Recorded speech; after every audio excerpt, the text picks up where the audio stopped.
Hello, and welcome to another episode of Just Listen, your destination for relaxation.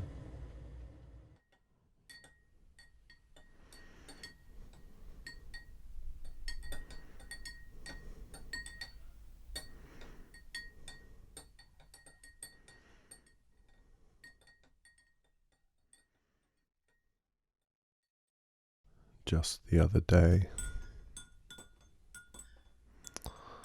I got a book for my Kindle. It was a book that was recommended to me. It's called The Cave and the Light by Arthur Herman. I've been told that it is about the influence of Plato and Aristotle's philosophy throughout history. Specifically, Plato taught that reality was in a different dimension, and that what we see in the world is just an imperfect recreation of the world of forms. This is an interesting idea, which is that, for example, a cup of coffee, there are things about this particular cup of coffee that are different from other cups of coffee, and there are all different cups of coffee. Some cups have a chip in them, and some coffee is good, some coffee is bad, but Plato would tell you that there is a form for a cup of coffee in another world, which is the most perfect, quintessential cup of coffee, and that all other cups of coffee are just an imperfect recreation. So we have a variation of cups of coffee in our world. Now this may seem very strange to somebody who's hearing about it for the first time. You'd think, well, why does there have to be a perfect cup of coffee? Why can't we just have cups of coffee in this world? Well, I think what Plato was getting at is that there's a concept for a cup of coffee, and if we know what a cup of coffee is, and yet all coffee cups with coffee in them are different. In fact, they vary so much that there's almost nothing that's common to all of them. How can we possibly know that this is a cup of coffee if something else is a cup of coffee that is completely different?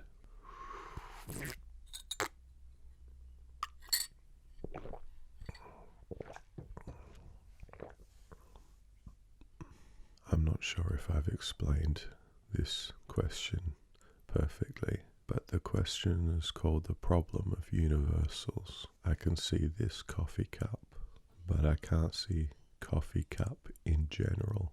The universal, what makes it a coffee cup? Coffee cupness, where is that? I've never seen coffee cupness, but I know that this is a coffee cup. Well, coffee cupness must exist. Otherwise, how could I say that all of these coffee cups are coffee cups? So Plato said there's a world of forms, and in that world of forms, you have all the concepts in their most distilled, pure forms. And any concept, any object, any action, any condition, feeling, any concept you can think of has a pure form in another dimension. Now, depending on what kind of person you are, you may be saying, well, that's obviously not true. And I agree, it's obviously not true. But the question of universality remains, and Plato was the first person to raise that question. And over thousands of years, people have continued to try to answer that question with varying degrees of success. So, whereas Plato believed that truth exists in another world, his student Aristotle was much more focused on the world in which we live. Aristotle was focused on observing reality on this earth and using logic and reason to come to conclusions about the nature of our reality. Now, Aristotle was an ancient Greek philosopher, but he made many scientific discoveries. He studied insects. He studied a lot of things, actually. He was able to observe characteristics. Aristotle was able to observe characteristics in insects, which later on were discovered to only be visible under a microscope. Now you know Aristotle didn't have access to a microscope.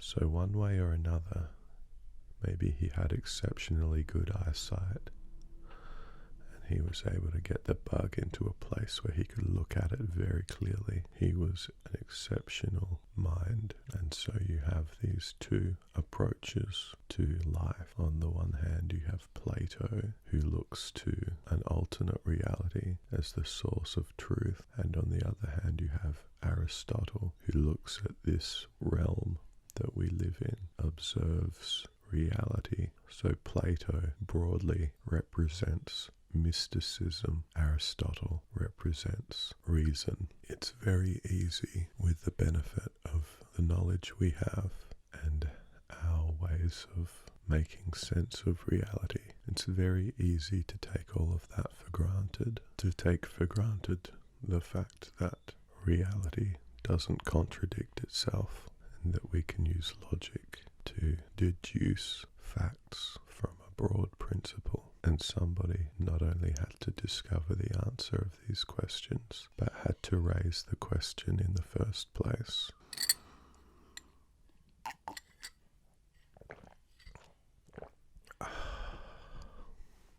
So I wonder, before I read this book, The Cave and the Light by Arthur Herman, I wonder what it was about ancient Greece that gave rise to all this thinking.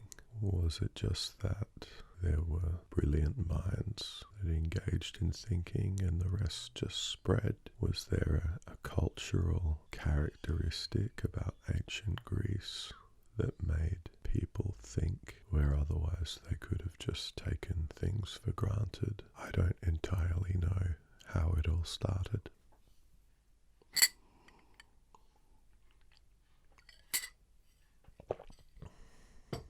So as I read through this book, The Cave and the Light by Arthur Herman, I think I'll highlight passages that are worth reading out loud in an ASMR video, and I might have a video later on where I read some of these passages and discuss the ideas in the book in an ASMR video. I think that might be fun. Well, lately most of my videos have been just whispering or softly talking, and I haven't pulled out any of the props lately.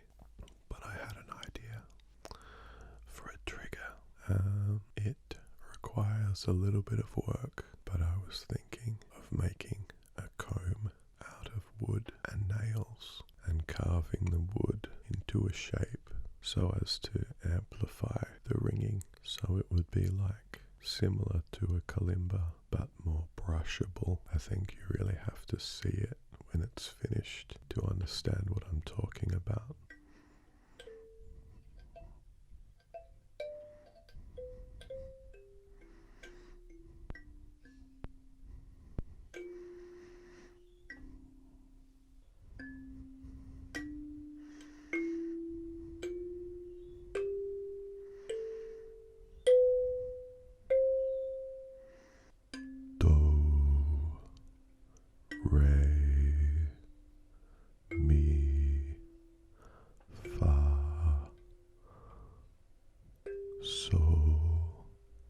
La, ti, do.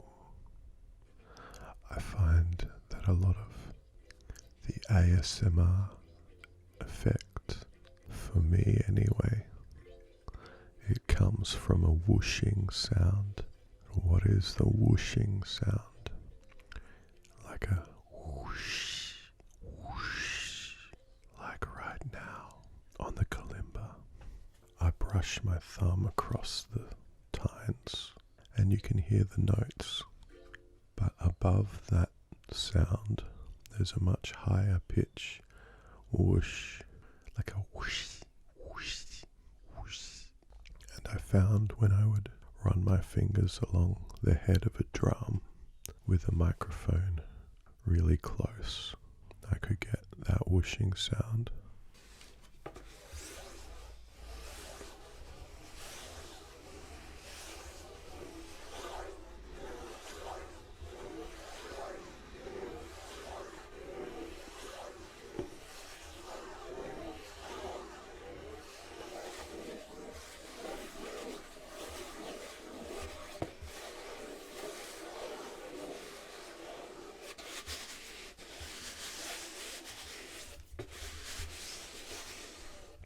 There's some dust on the head.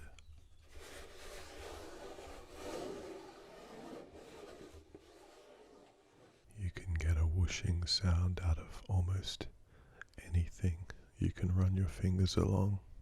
I am going to make some more ASMR triggers videos in the future. It's not just going to be talking.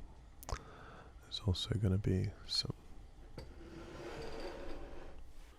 more sort of brushing, whooshing, pouring liquids, that sort of thing. It's just that when I first started doing ASMR, I did a lot of that. I sort of used up all of those sounds that I had, and I didn't just want to repeat what I was doing. So I didn't repeat it. I just spoke for a while.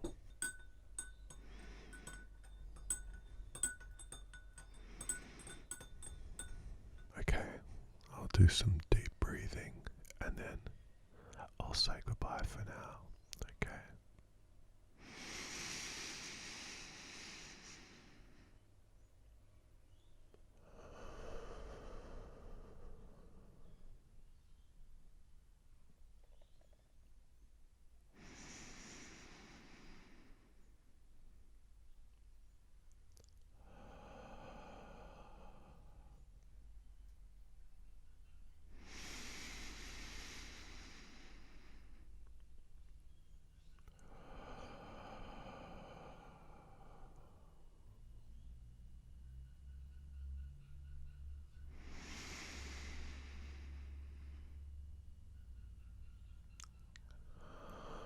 I wonder if you can hear Ziggy downstairs chirping away.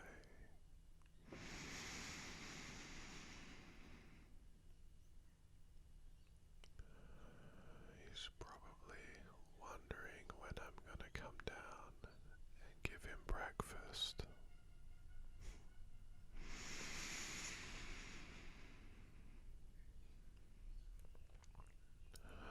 Of course, I should bring Ziggy back for more ASMR videos. He's a very placid bird.